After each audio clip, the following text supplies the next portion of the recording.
Hey guys, this is Alfred back with another video, and in today's video I just want to talk about the new quality of life changes coming to 4.8. Now the reason why I want to talk about this topic is because there are many changes coming, and I feel like these changes are pretty good, some not as good, but generally speaking these are changes that we really want. And at the end of the video I'll be giving you guys my opinions on them and finally some suggestions for maybe future quality of life changes that can come to Genshin. And with all that said, let's begin with this video. Now the first change that is coming is a change to the encounter points. So encounter points, in my opinion, has been a very good quality of life change. Instead of doing your usual 4 commissions every day, instead you can focus more on story quests or even events to accumulate encounter points. These encounter points will be counted as a commission, and eventually if you have enough points you can claim them instead of commissions, and you can obviously claim your daily rewards at Catherine. And this update, this quality of life change, has been very good. I've been basically enjoying it. Instead of doing commissions every day before starting a quest, I can just do the quest instead. Now the problem with the system right now that we have is that after exploring a certain amount of times, you hit the max amount of encounter points. In order for you to fully maximize this limited amount of encounter points, you're forced to stop playing and reserve certain parts of a quest or certain parts of an area to explore for another day, just so that you can have enough encounter points for the next day. And now the problem with this is that there are some days where you can play Genshin for like very long, let's say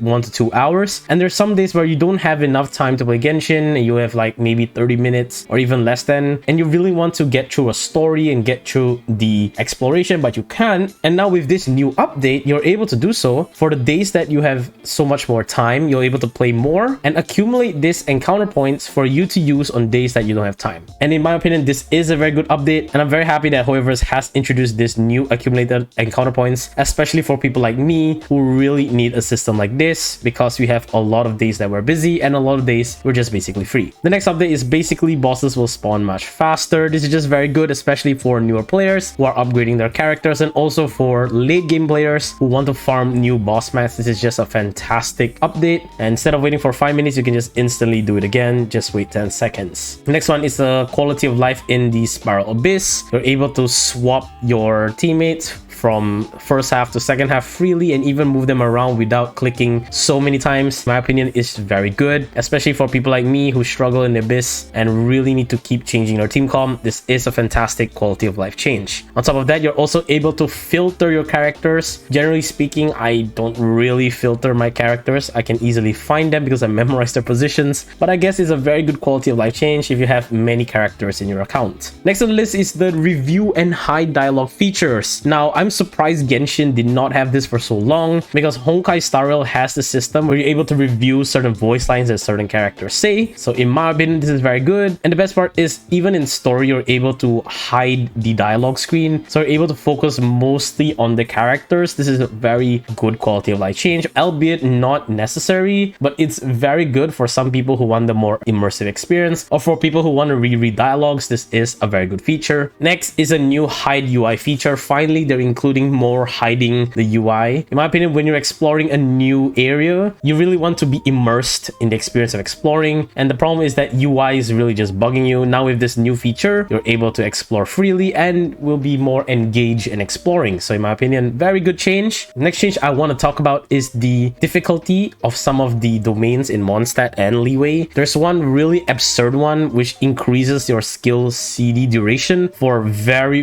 long, and the worst part is that the bosses have a cryo shield. So when you're trying to break a cryo shield, technically speaking, you're going to bring characters with pyro element. Now the problem is, if you want to break the shield fast enough, you need to use the elements, and to use the element you need to use the elemental skill and your elemental burst. And now with this ley line disorder, it becomes so annoying because you aren't able to burst and use your skills properly. You're forced to bring characters who have the element infused in their auto attack, for example Klee. So in my opinion, it's a very poorly designed domain, and now with this new difficulty adjusted, it is very good, especially for newer players who do not have a lot of characters to begin with. This is a good quality of life change for them, making it easier to farm the certain talents and materials. And the last one, this is the most important one. I feel that is very good for experienced and old Genshin players like me. It is the ability to uninstall past quest resources. This is very big, because these quests quests. If you didn't know, the files are saved in your game, and even after you complete the quests and even after you complete the story, it is still there. The fact that you're able to uninstall and make space for other games, for example Zenless Zone Zero, hint hint, the game just came out from Hoyoverse, you're able to uninstall once you complete these quests. This is a very good. It not only is a good quality of life in game, it's a quality of life outside the game where you can make space in your computer and your devices for other stuff. And with all that said, these are the more important quality of life changes I want to talk about. In my opinion, I still want a gear loadout from Hoyoverse. Even in Honkai Star Rail, for example, their other game, when you switch paths for the Trailblazer, you're able to switch their gear completely. But in this game, even if you switch paths for the Traveler, their gear still sticks and you need to manually change their weapon and artifacts. I think this is something the Genshin Impact team can work on, which is loadouts. Maybe you don't have to do a full gear loadout, but what I really want is an artifact loadout. I'm able to swap my artifacts between characters. With all that said, thank you guys so much for watching this video. I know it's a different kind of video. It's not more of a guide video, but if you like videos like this, please do leave a like. It shows me I should do more. Comment down below what's your favorite quality of life change, or if there's any other quality of life change you want from Hoyoverse themselves. And finally, do subscribe. We'll be doing more videos like this in the future. And with that,